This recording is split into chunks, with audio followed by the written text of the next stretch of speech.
अपने दुश्मनों पर भारतीय जनता पार्टी सिर्फ ईडी से क्यों केस कराती है, सिर्फ prevention of money laundering act में क्यों केस करवाती है? देश में इतने कानून है,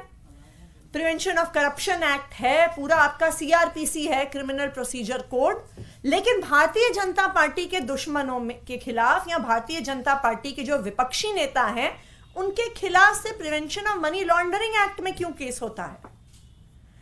इसलिए होता है क्योंकि इस देश में सिर्फ एक कानून है, prevention of money laundering act, जिस कानून में बेल मिलना लगभग असंभव है। लेकिन आज ईडी पीएमएलए को ड्रग्स की तस्करी के लिए नहीं इस्तेमाल कर रही है, आतंकवादियों के खिलाफ नहीं इस्तेमाल कर रही है,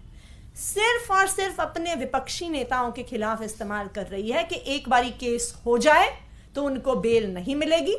और फिर भारतीय जनता पार्टी के प्रवक्ता टीवी पे आके कह सकते हैं कि देखा, इनको तो कोर्ट से भी बेल नहीं मिल रही है, इनको किसी को भी prevention of money laundering act में बेल मिलना लगभग असंभव है। तो आज भारतीय जनता पार्टी, चाहे भारतीय जनता पार्टी के नेताओं के खिलाफ लड़ रहे किसानों को, चाहे भारतीय जनता पार्टी के खिलाफ लड़ रहे विपक्ष के नेताओं को, चाहे मुख्यमंत्रियों को, ईडी के द्वारा समन्स भिजवा रही है क्योंकि वो अपने विरोधियों को चुप करवाना चाहती है, उनका मुंह बंद करवाना चाहती है। लेकिन आज जब दो बुजुर्ग किसानों को,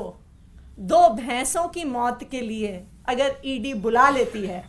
तो ईडी का पर्दाफाश पूरे देश के सामने हो जाए। अभी तो अरविंद केजरीवाल को समन किया है, हेमंत सोरेन को समन कर रहे हैं, तेजस्वी यादव को समन कर रहे हैं, अब भूपेश बघेल का नंबर आ गया है।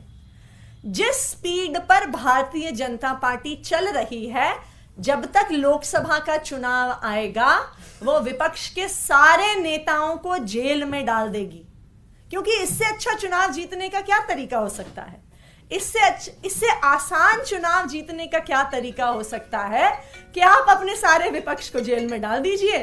जेल में ना वो प्रचार कर पाएंगे, ना वो ठीक से चुनाव लड़ पाएंगे और आप चुनाव जीत जाइए।